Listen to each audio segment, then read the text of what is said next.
I'm a fourth-generation farmer, rancher, feedlot operator from Montana. At one time, I had 7,000 head of cattle, 12,000 acres of crop, and 30 employees. I spent 45 years of my life in production agriculture. Not something I learned from a book. I learned it by doing it.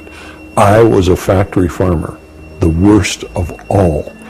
Not a family farmer, but a factory farmer. Never met a chemical I didn't like. We'd actually grind up animals and feed them back to our animals. Had all of the bad habits.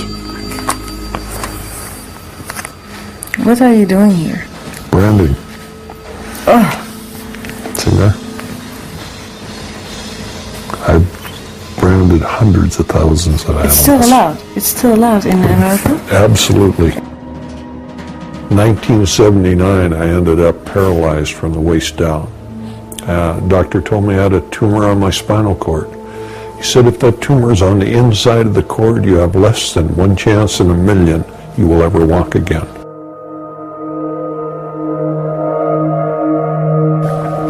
Made me stop and think for the first time in my life that I was part of the problem, not part of the solution.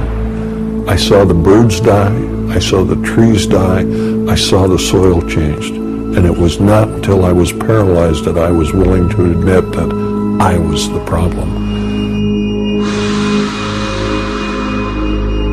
I ended up with a 1 in a million operation. I've walked out of the hospital with a 1 in a million operation, but I walked out a much different individual than I walked in. I knew that what we were doing was wrong, was absolutely, totally non-sustainable. Here's a scone that my wife made. Try that.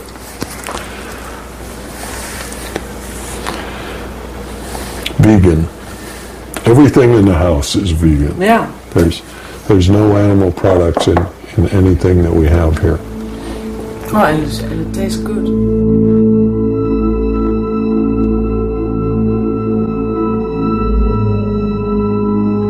Everybody thought the same way. It was mass hysteria. Everybody was doing it. It must be okay. You started from the time you were a child. And can you imagine what it was like when I first asked myself the question, should we be eating animals? It was one of the most thought-provoking questions I ever had in my life, because I had never even considered that. No. And when you stop and think about it, it is so straightforward and open. Should we eat animals? Absolutely not. Do we need them for protein? Absolutely not. Are they good for us? Absolutely not. Do they enjoy us eating them? Absolutely not. My hometown newspaper put my picture in the front page, and it said, Montana's most famous vegetarian. I picked up the phone and I called them up and I said, why don't you tell it the way it is? Montana's only vegetarian. They said, no, we have one of you kind of guys here at the paper, so we know there are two. But people don't want to believe that somebody that from the inside of the industry, that when you look at it, the one thing when I debate the issue with somebody from the industry, their common defense is, oh, well, you don't understand.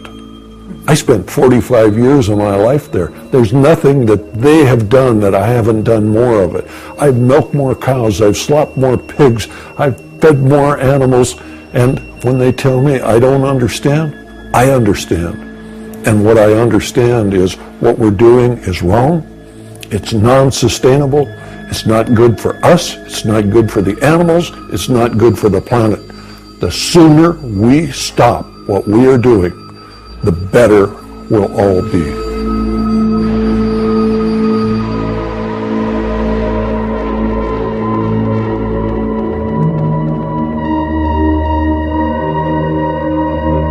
Did you also notice that there are more women vegan or vegetarian than men?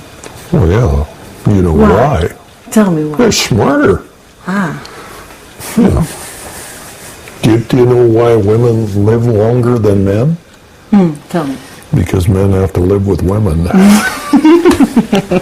You know, what I did is I went out on the road and I started talking to people. I traveled about 100,000 miles a year.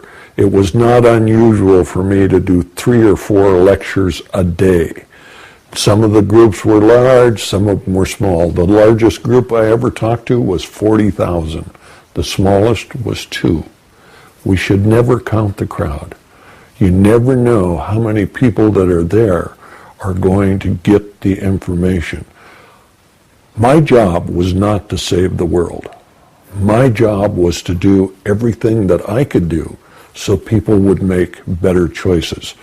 And I've done that now for over 20 years. And I think that when I had the opportunity, I was able to change the way a lot of people thought. Was it going to be enough? I don't know. But I did what I could. Do you think there are more vegetarians now? Oh, sure. My hometown actually had a vegan restaurant. Isn't it amazing? The man that gets the Nobel Prize for the film on global warming neglects the #1 cause of global greenhouse gases? Does that give you some idea of the power of the industry? That a man that was out there to change the world on global greenhouse gases, do you think he did not know about it? Or was he just unwilling to stand up to the power that they had? When I went on the Oprah show and I told a few million people that we were grinding up cows and feeding cows, they sued Oprah, Harpo Production, and myself for 6 years in court. Cost us hundreds of thousands of dollars to protect ourselves for telling the truth. My reaction is that free speech not only lives, it rocks.